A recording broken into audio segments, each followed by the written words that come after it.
Got this pedestal fan. Now put it on the high speed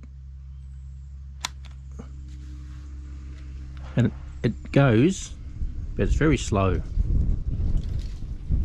So I'm going to have a look to see what it is.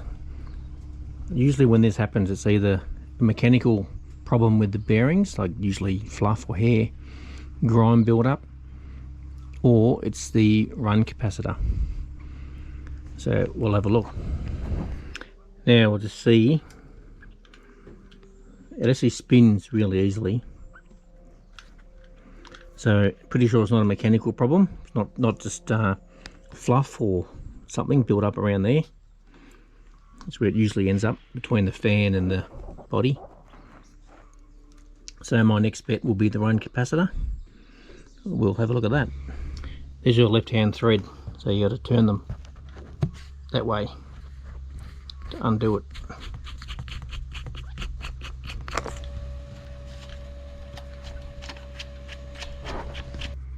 Four screws here, one screw there. There's a screw down there too, and here it is. So you can see that spins fairly well. So normally when there's grime and stuff, it's in there, in between here and the boss or the fan. Could be in the middle or could be at the back, but most times in there. And there's the run capacitor. Now I don't have a capacitance meter, I've just ordered one. But what I normally do is, because I'm normally pretty confident that that's the problem, I normally just change it. Now they're pretty hard to get to where these wires go, because you've got to undo these bolts here, pull the whole motor apart, which I don't really want to do.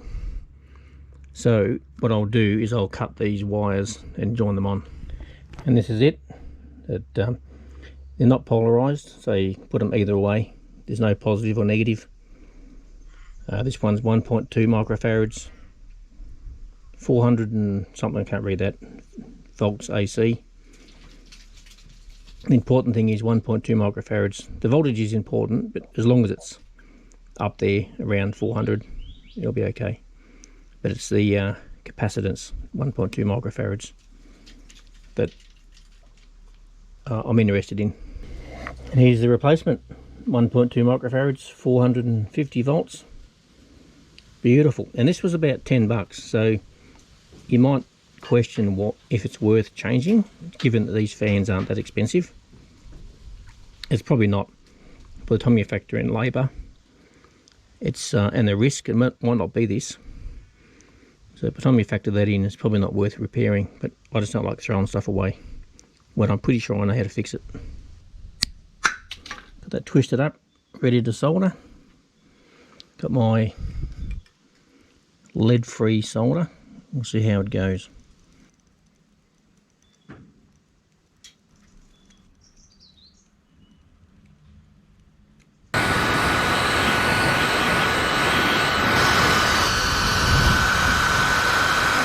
There we go, all joined up. So that just screws on like that. Let's put the fan blade back on, just to give it a bit of a load, and so I can get a visual idea whether it's working. It's all plugged in. Hit the number 3 button. Look at that. Fan's going like it should. I'll give it a bit of a clean up. It's full of fluff. See what happens to fans.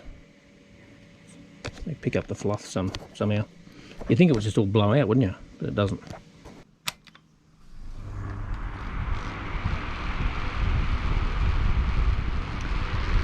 Now you might not be able to see this because of the sync rate of the camera or something, but it's going a lot faster than what it was before. So when I get my capacitance meter, I'll measure this thing, and it's probably not going to be 1.2. It'd be significantly less, I would guess.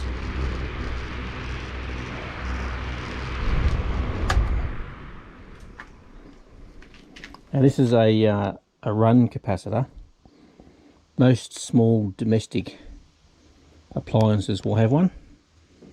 Especially if they've got an induction motor, they'll all have one. Or a Some people call it a Tesla motor. I think Tesla invented it. It's an induction motor, and when they run on single phase, which is your average power point in your house, they need a run capacitor to shift the secondary coil about 90 degrees out of phase. Otherwise they won't run.